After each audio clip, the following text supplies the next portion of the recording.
Bledsoe was arrested. Patrick Montgomery was in court. Jonathan Manapa will stay in federal custody.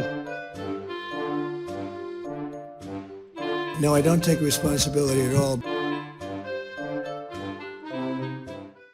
Hey everyone, welcome to the show. So 24-year-old Maryland resident Paul Lovely and 4 co-defendants are or were members of the alt-right white supremacist movement known as America First. That's the group that was started by Donald Trump dinner guest Nick Fuentes. So Lovely was also an employee of the National Security Agency prior to January 6th. So he was on our dime, taxpayer dime. And on January 6th of 2021, Lovely and his friends were seen on surveillance video. They illegally entered the Capitol. They made their way through several areas of the building, and they were seen inside of the suite for the then Speaker of the House, Nancy Pelosi. From there, they moved with others to the hallway outside of the Senate chamber, and one of Lovely's friends, one of his co-defendants, actually entered the Senate chamber. He took photos of documents left behind by the senators and walked around for a while. Lovely did not, though. He stayed outside. Sometime after that, Lovely and his friends exited the building, and the same friend who entered the Senate chamber assaulted an officer with a metal barricade. Then another one of Lovely's friends and co-defendants was spraying officers with chemicals.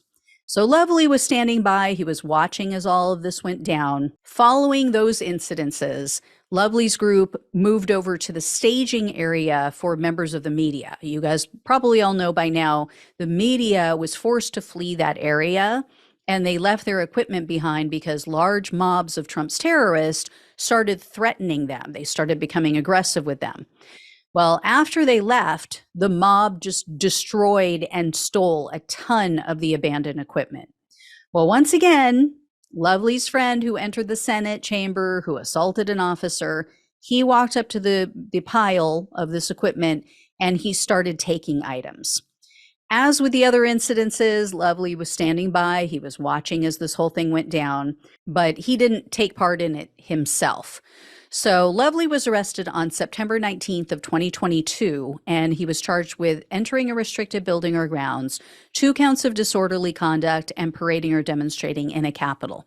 In February of 2023, Lovely pleaded guilty to the parading charge, so he was looking at up to 6 months in jail, 5 years of probation, and $5,000 in fines. However, the government requested only 30 days in jail, 3 years of probation, and $500 in restitution. One of the reasons could be because he pretty much cooperated with the January 6th investigation. According to the sentencing memo, he appears to have provided evidence against his co-defendants. And he filled in the investigators apparently about their involvement in the America First group. Don't know exactly what he said, but they said that he met with them and, gave up some details. Also, he has no criminal history. And in a letter to the judge, he wrote, quote, "I am certain that I would not have even shown up if I had known that the day was going to turn into what it did beforehand." He also referred to his actions as, quote, "unbelievably irresponsible," which I agree with. And U.S. District Judge Colleen Kolar-Cotelli presided over Lovely's case. I couldn't locate any details about what was said in the sentencing hearing, but Lovely was sentenced to 14 days in jail and 3 years of probation. So incredibly weak sentence coming from Cotelli. She is usually a tough January 6th judge.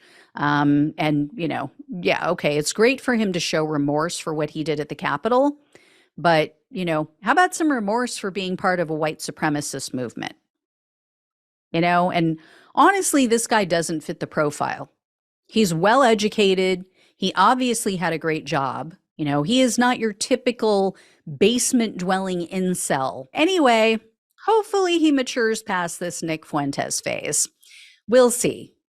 All right, guys, I will let you know if I hear any more. Thank you so much for watching and listening. Please like, share, and subscribe. Please donate if you can. Links are below in the description box on YouTube and on the podcast. Greatly appreciate all of you. Take care. Love you all. Talk with you soon.